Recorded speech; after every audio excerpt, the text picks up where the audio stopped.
Strike में है पेंडोन टूंडोल। समय की गति को कोई रोक नहीं सकता, काल का चक्र तो चलना ही है।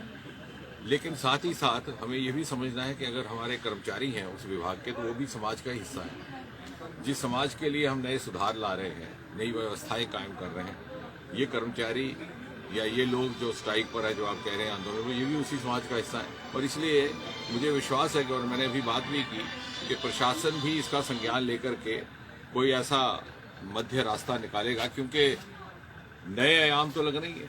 यदि भारत की मुख्य धारा का हिस्सा बनकर के जम्मू कश्मीर को प्रगति की उसी रफ्तार से चलना है, मोदी जी के नेतृत्व जैसे शेष भारत चल रहा है, तो कुछ एक आयामों के लिए हमें अपने आप को ढालना पड़ेगा। लेकिन साथ ही साथ प्रशासन की ये भी चिंता रहनी चाहिए कि कोई उसके परिणाम स्वरूप कोई कर्मचारी असुरक्षित या इनसिक्योर न महसूस करे। यदि नई नीति आने से किसी कर्मचारी को ये महसूस होता है कि उसके करियर को, उसकी रोजगार को, या उसकी जो एग्जिस्टिंग व्यवस्था थी उसको किसी तरह से चुनौती है, तो उसको समाधान करना, उसका संभालना भी समाज का ही काम है।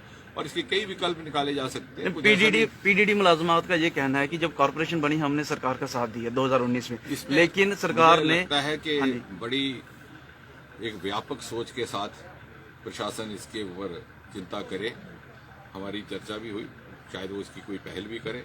कई एक विकल्प हो सकते हैं। ऐसा भी हो सकता है कि इसको प्रोस्पेक्टिव शेप दे दी जाए। वो रेडी हैं, वो कहते हैं कि दो ही मांगे हैं कि फाइनेंस डिपार्टमेंट उनकी जो है सैलरी रिलीज करे, और दूसरा जो जॉइंट वेंचर है उसके ऊपर कोई उनको सुरक्षित फैसला दे।